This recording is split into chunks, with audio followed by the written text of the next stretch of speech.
Sot në shijoje jetën çdo ditë do të mësoni si të parandaloni stresin që para se ai të vijë.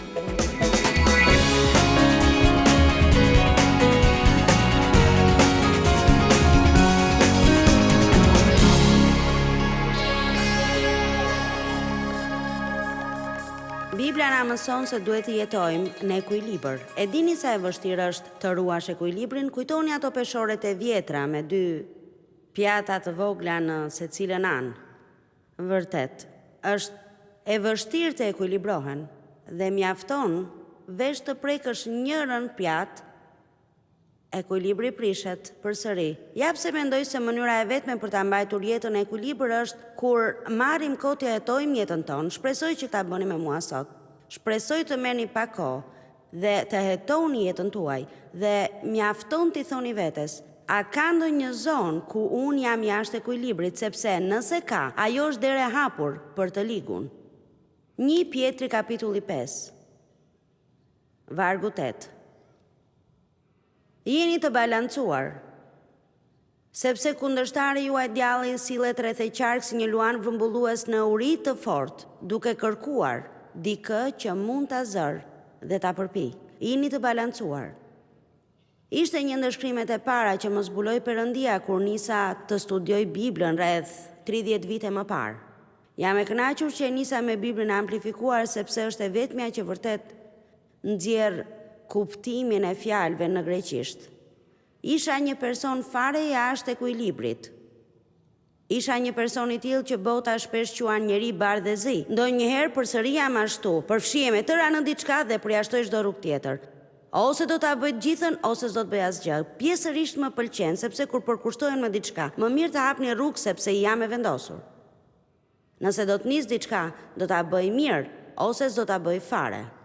Por për një person të tillë është shumë e lehtë që ai të dalë jashtë ekuilibrit dhe një njeri I tillë lodhet shumë me diçka. Puna është e mirë, por jo të punoni pa pushim. Pushimi është I mirë, por pastaj disa njerëz bëhen dembel dhe s'duan të merren me asgjë. Ndaj çdo gjë duhet mbajtur në ekuilibër. Tepria është fusha e lojës së të ligut. Mendoni për këtë. Tepria është fusha e lojës së djallit. A e keni një problem të tillë në jetë? Për këtë duam të flasim, nuk do të flasim për të tjerët. Mos mendoni dikë tjetër që njihni dhe që ka probleme me ekuilibrin. Sot po ju flas juve. A ka ndonjë fushë të jetës suaj ku ju jeni jashtë ekuilibrit dhe e teproni në punë? Nëse po, kjo është derë e hapur për armikun. Mund t'ja hidhni për një periudhë kohe, por ta dini pasoja do t'ju arrijë. Herët avon. Çdo gjë që bëjmë është farë që mbjellim, një farë që prodhon të korra. Do të shohim një grua në Bibël të cilën e njohim mirë sepse ishte tepër e zënë.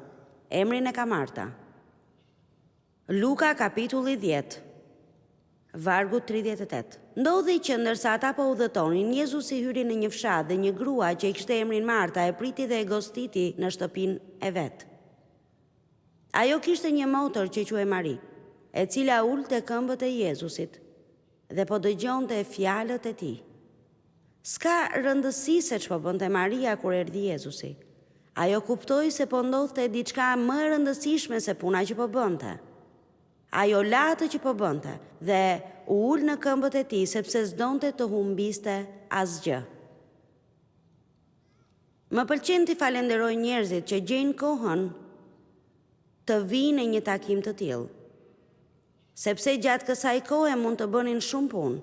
Sidomos mëngjesin e së shtunës, shumë prej jush kanë punuar gjithë javën dhe ja ku jeni, keni lënë më njërën nga ditët tuaja të pushimit që të vinit këtu. Ju pat një mundësi dhe thatë, do të lësh çdo gjë që bëj për ditë, s'dua të humbas këtë mundësi. Kur I shfrytëzojmë këto mundësi që Perëndia vë përpara nesh, atëherë na ndihmojnë në jetë më vonë. Ndoshta mund të mendoni, do të kemë pak kohë sot, por për shkak se keni nderuar Perëndin dhe keni ndjekur drejtimin e frymës së shenjtë, ajo pak kohë që mendoni se keni do t'ju dalë për më shumë, sepse Perëndia e rikompenson kohën. Habitem se sa me lehtësi ligu e grabit kohën. Njerëzit kujtojnë se nuk kanë kohë ta kalojnë me Perëndin në mëngjes. Koha që kaloni me Perëndin çdo ditë është njësoj si e 10 në financa, si a dini nëse se jepni sepse Perëndia thot, nëse më bindesh 90% e kohës që të mbeti, do të jetë më shumë se 100% që do të kishe më parë. Sa do kohë të jepni Perëndis, ai mund t'ju jap atë përsëri. Ai mund t'ju bëjë më të zgjuar, mund t'i merrni vendimet më shpejt, mund t'ju bëjë më krijues, do t'ju dërgojë ndihmë, do t'ju jap favor. Duhet të mësojmë të veprojmë sipas mënyrës së Perëndis, jo sipas sonës. Pra Maria pa një mundësi. Dhe për këtë dua t'ju inkurajoj, mos lejoni që mundësitë t'ju kalojnë pranë, sepse disa prej atyre mundësive që i lini të shkojnë, mund të mos ju vinë përsëri në jetë. Duhet i mbajmë syt hapur e të themi, nuk do ta humbas atë mundësi që Perëndia ka vënë para meje. Por Marta, shohim vargun 40 në Biblën amplifikuar, tepër e zënë dhe me shumë punë. S'është keq të kesh punë, s'është keq të jesh i zënë, por ajo ishte tepër e zënë, ajo ishte me shumë punë dhe shikoni ç'ndodhi, si ishte e hutuar. Në atë shtëpi po ndodhte diçka e rëndësishme, por për shkak se ishte tepër e zënë dhe me shumë punë, ajo as që e kuptoi. As që e kuptoi sa e rëndësishme ishte. E dini, mendoj se është gabim në kohën ku jetojmë, të jemi me nxitim gjithë kohën. Jo vetëm me nxitim fizikisht, por me nxitim edhe për brenda. Duhet t'i ngadalsoj mendimet. Duhet ta marrim më shtruar për disa vendime që marrim. Unë besoj se duhet jemi të vendosur. Disa nga veprimet e së kaluarës do të ishin më të sakta sikur të merrnit më tepër kohë të mendonit për to. Kur blini diçka, mos mendoni veç sa bukur duket, mendoni si do ta paguani për 3 vitet e ardhshme.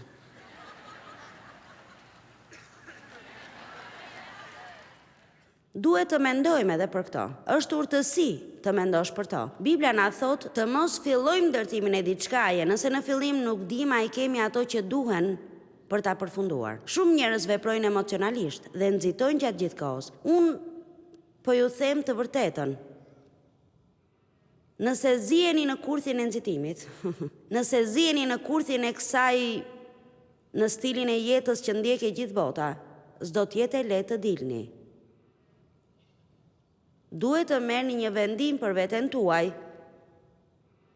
Duhet të ngulmoni, sepse nëse mësoni zakone të këqija, do të duhet pak kohë, t'i thyeni ato zakone e të mësoni zakone të reja. Nëse sot ju them sa nga ju mendojnë se janë të zënë, ç'përgjigje do të më jepni? Sa mendojnë se janë tepër të zënë, ngrini dorën nëse jeni të zënë. Bëhen të paktën 70% e njerëzve këtu. Disa nga ju mund t'jenë anën tjetër, ndoshta jeni dembele, duhet të lëvizni pak më tepër. Është e lehtë të bëhemi edhe dembel kur jetojmë pa fryte, kur jetojmë pa qëllim dhe nuk bëjmë asgjë. Pra patjetër na duhet të kemi ekuilibër, por Marta ishte tepër e zënë dhe kjo është përqendronte. Ju afrua Jezusit. Më pëlqen kjo pjesë, ajo tha, Zota, nuk të intereson që ime motër më la vetëm të shërbej? I thuaj pra të çohet e të më ndihmoj me punët. Kështu ndodh për herë, dikush që është fiksuar pas punës. Gjithmonë i natoset me njerëzit që i shijojnë jetën.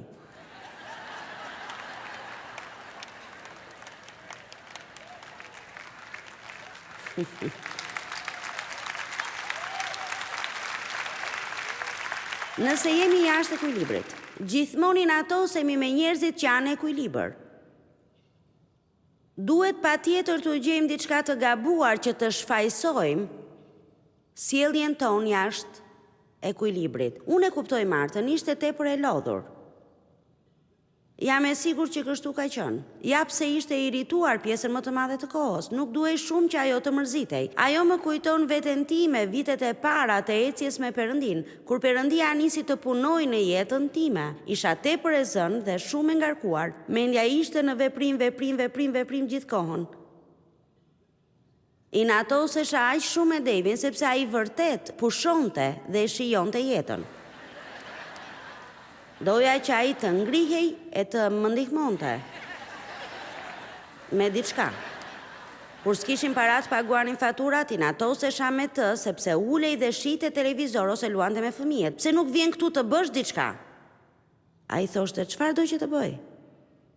Po japim të 10, po dhurojmë, Perëndia po na përmbush nevojat. Pse nuk e qetëson mendjen, eja këtu dhe luaj dhe ti. O jo. Jo, Marta nuk kënaqet kurrë. Marta është kundër argëtimit, sepse Marta e nxjerr dobin dhe vlerën nga puna e rëndë.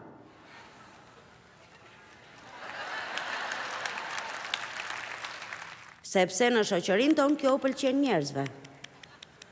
Wow! Si Adel në çdo gjë që bën. Më mirë të jemi të sinqertë të themi, po vras veten.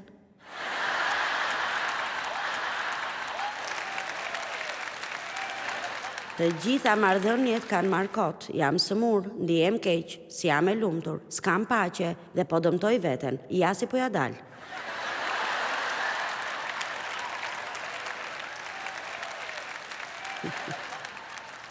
Por jo, sillemi sikur po ja dalim për bukuri, sepse ne jemi specie e veçantë. Tepër të zënë dhe me shumë punë, dhe Zoti ju përgjigj asaj Mart. Ti je në ankth dhe në merak për shumë gjëra, por vetëm një gjë është e nevojshme. Maria zgjodhi pjesën më të mirë. Pjesa e asaj që dua të bëj sot është të zgjidh atë që është e rëndësishme në jetën tonë. Dhe çfarë kur çdo gjë të mbarojë të marr fund dhe kur ne të qëndrojmë para Perëndis, të japim llogari për jetën tonë. Cilat ishin gjërat me të cilat kaluam më shumë kohë. Kur jeta të përfundoj, do të kuptojmë se ato nuk kanë patur aq shumë rëndësi. Sa më të moshuar të bëheni, aq më ndryshe mendoni, sepse duhet të bëheni më të urtë me kalimin e viteve. Kur je 20 apo 30 vjeç, nuk mendon shumë për të ardhmen, sepse mendon se ke mjaft kohë përpara. Kur njeni dikë që është 60 vjeç, menjëherë mendon sa i vjetër, i moshuar. Por edhe ju do të bëheni.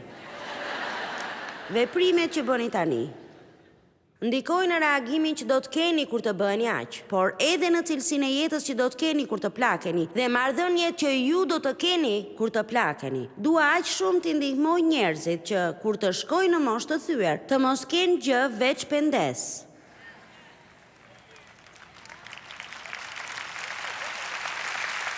Për mua kjo është ndër ato që më trishtojnë më shumë, kur shoh një të moshuar me asgjë tjetër veç pendes. Sikur. A sikur ta kisha bërë atë, sikur të kisha bërë këtë, sikur të veproja kështu. Megjithatë është tepër vonë për çdo gjë. Nëse një person është i rilindur e do Perëndin, do të shkojë në qiell, por kështu ka marrë veç biletën për atje. Çdo ditë, çdo moment që ju jep Perëndia, dua të më dëgjoni mirë. Çdo ditë, çdo moment që ju jep Perëndia është dhuratë e çmuar. Dhurata më e çmuar që na jep Perëndia është çasti i tanishëm që kemi. Është dhurata më e madhe që kemi. Ju hapni dhuratat e Perëndis dhe merrni më të mirat e secilës ditë. Në vitet e para të martesës me Devin, ju a kam treguar sa keq isha. Në rregull, të gjithë kështu e nisim. Problemi është kur keni 40 vite të shpëtuar dhe jeni njësoj. Perëndia ka punuar shumë me mua, por në vitet e para isha inatosur pjesën më të madhe të kohës. E mërzitur, e irrituar, e acaruar. Kisha veç trazira brenda meje gjatë gjithë ditës, vishesha mirë, shkoja në kish, por për brenda s'isha hiç mirë. Sa nga ju më kuptojnë kur e mbulojnë problemin dhe e marrim në kish, sillemi mirë me miqtë e krishterë. Kjo s'do të thotë që kemi jetën e vërtet që Jezusi vdiq të na jap. Mbretëria e Perëndis nuk janë gjërat, mos kërkoni gjërat. Kërkoni së pari mbretërinë, gjërat do t'ju shtohen, por çfarë është mbretëria? Është diçka e brendshme, mbretëria e Perëndis është në ju, është drejtësia, paqja, gëzimi në frymën e shenjtë. Do të thotë të dish kush je në Krishtin, të kesh marrëdhënie të mirë me veten, jo të jesh në faje dënim gjithkohon, jo të vi turp nga njeriu që je, por paqja dhe gëzimi. Nëse si keni këto, po humbisni mbretërinë, s'ka rëndësi sa gjëra keni. Apo çlloj zyre private keni. Apo në cili nivel po ngjiteni në shkallën e suksesit. Nuk e keni mbretërinë nëse nuk keni drejtësi, paqe dhe gëzim, dhe do të shtoja marrëdhënie të mira, sepse Bibla flet shumë për marrëdhëniet. Flet për 3 marrëdhënie, e para dhe kryesorja, marrëdhënia me Perëndin. Çfarë lloj marrëdhënie keni me Perëndin? Mund të keni një marrëdhënie të shkëlqyer me të, ashtu siç doni. Mjafton të jeni gati të jepni kohë në këtë marrëdhënie. Mjaft pat njerëzit që kanë marrëdhënie të mirë me Perëndin dhe të thoni, sa të doja ta njoh Perëndin si ti. Ata se njohin Perëndin duke dëshiruar. Ata vun kohë. Dhe marrëdhënia tjetër që duhet të ndrejqet është ajo me vetveten. Disa nga ju duhet të marrin kohë të njohin veten. Duhet ta njihni veten dhe duhet të bëheni të vërtet me veten. Lejoni Perëndin të ndreqë ato që duhet dhe mësoni të vlerësoni cilësitë e mira të vetes. Mjaft krahasuat veten me të tjerët, por ndreqni marrëdhënien me vetveten. Marrëdhënia e tretë që duhet të jetë për së mbari është ajo me të tjerët. Besoj se mbretëria e Perëndis është drejtësi, paqe dhe gëzim në frymën e shenjtë dhe marrëdhënie të mira. Të kesh marrëdhënie të mira. Por e dini çfarë në shoqërinë tonë dhe kryesisht kultura perëndimore? Pamja, puna dhe arritjet kanë më tepër rëndësi se çdo gjë tjetër. Nuk mendoj se bota do të ndalë që të zbres unë, ndaj kam vendosur të zbres vetë. Dua të hidhem nga vërtitja rreth mullirit. E të bëj ato që kanë vërtet rëndësi. Kur jeni 20 apo 40 vjeç, nuk mendoni për këto. Kur jeni në moshën time, fillon të mendosh më ndryshe. Rreth 1 vit më parë kuptova se unë kam jetuar më shumë nga çdo të jetoj. Është për të qeshur kur kupton se je në pjesën e fundit. Edhe nëse jetoj deri në 90 vjeç, me siguri më ka mbetur veç 1/3 e jetës dhe një ditë e zbulova sa kohë është, janë 10.000 ditë. Nuk janë dhe aq shumë. Tremem kur mendoj, edhe nëse bëhem një grua shumë e moshuar. Më kanë mbetur veç 10.000 ditë. Nuk do t'i kaloj më kot ditët e mia, nuk di për ju, por unë s'do t'i kaloj më kot ditët e mia. Të gjitha ditët që jam inatosur i kam shkuar kot. Të gjitha ditët kur qëndroja në shtëpi duke ndjer keqardhje për veten i kam shkuar më kot. Të gjitha ditët që i kalova duke u rryer dikë në mërzi dhe me inat sepse s'më kishin trajtuar mirë i shkova më kot. Të gjitha ditët kur u lodha më kot u bëj përshtypje të tjerëve, të isha me grupin e duhur, i harxova kot ato ditë, sepse këto gjëra s'kan fare rëndësi. Nuk ka rëndësi të kesh njerëz që duar trokasin për ty. Dua që qielli të jetë krenar për mua. Dua që Perëndia të duar trokas e të thotë ti je bia ime.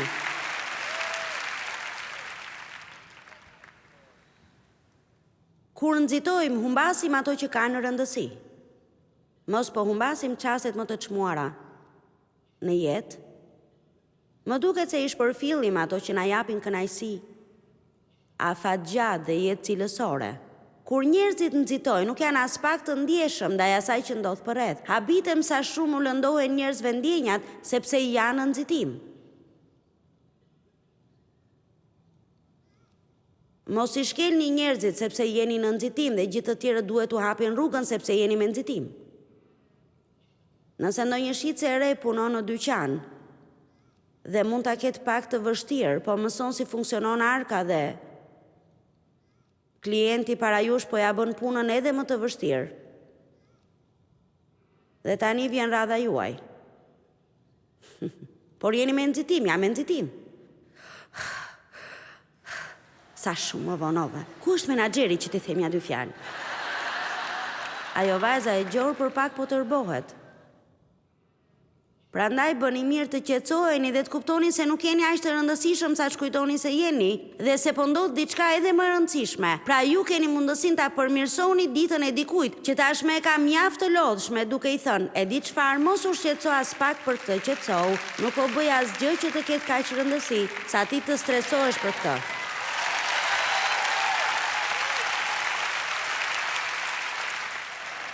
Të jemi sinqert, kur jemi me nxitim as nuk mendojmë. Nuk mendojmë për askën tjetër, nuk mendojmë se si po i bëjmë njerëzit të ndihen, nuk mendojmë si dukemi, nuk mendojmë për ndikimin e veprimeve tona.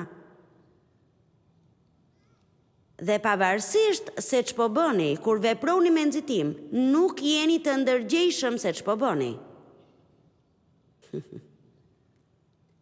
Ja pse kur vjen fundi ditës themi, çfarë ndodhi sot? Çfarë arrita sot? Më kujtohet në ditët e rinis, mendjen e kisha vërtet lëmsh.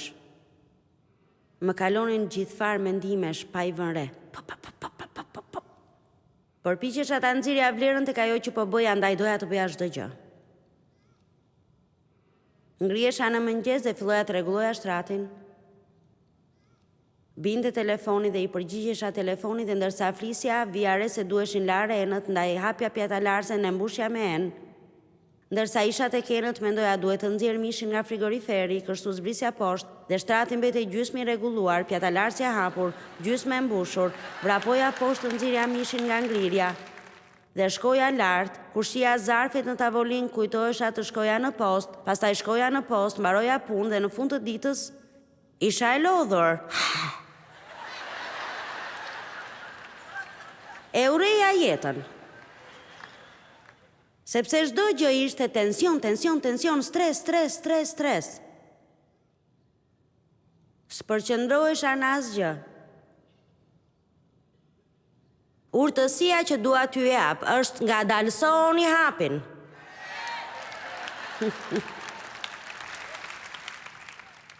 Vini ca kufizime në jetë.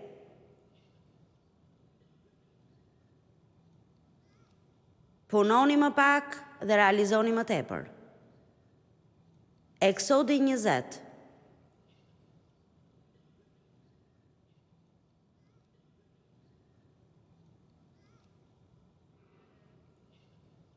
Eksodi 20.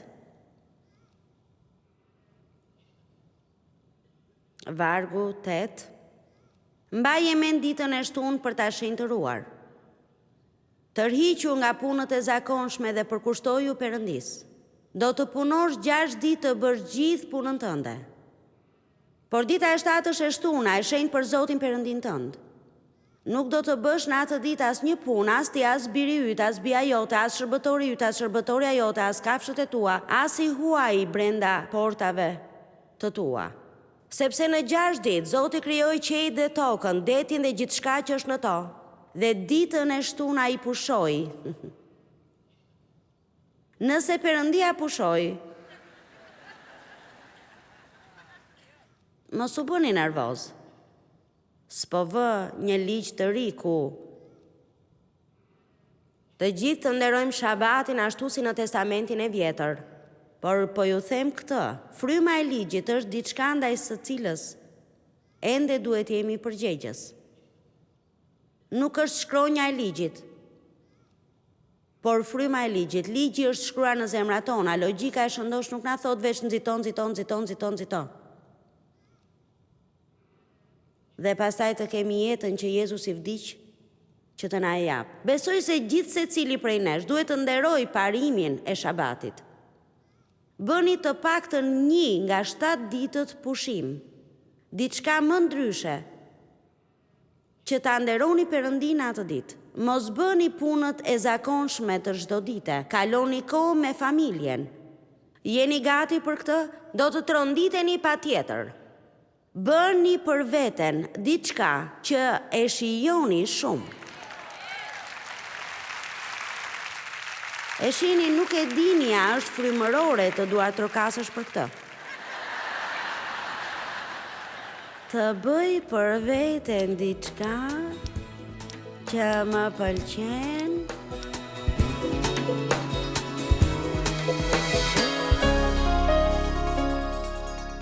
Vërtet mendoj se na duhet të mbajmë jetën e ekuilibër me qëllim. Dhe kur të bindemi, do të shohim se ka prodhuar një shpërblim si gëzimi, paqja, lumturia, marrëdhënie të shëndetshme.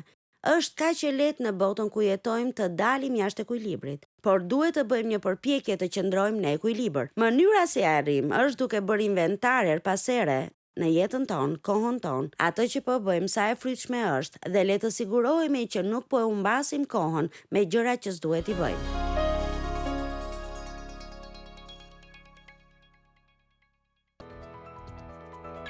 Për të gjithë ju dëgjues që jeni prekur sot, Kanali 7 ju jep mundësinë të merrni falas librin më të ri të Joyce Meyer, Revolucioni i dashurisë. Mesazhi frymëzues brenda tij do t'ju tregojë si ta dalloni dashurinë e Perëndis brenda jush. Nëse dëshironi një kopje, ju lutem na shkruani në adresën Kanali 7, kutia postare 2914 Tiranë, ose me email në info@radioviz7.net. Dëgjoni Joyce Meyer çdo ditë në Radio 7, nga e hënën të premten, në orën 9 dhe në orën 20, në frekuencat 97.7 FM në Tiranë, në Lushnjë dhe Fier në 88.2 FM dhe në Elbasan në 102.3 FM. Na shkroni dhe tregoni nëse ky program e ka prekur vërtet jetën tuaj.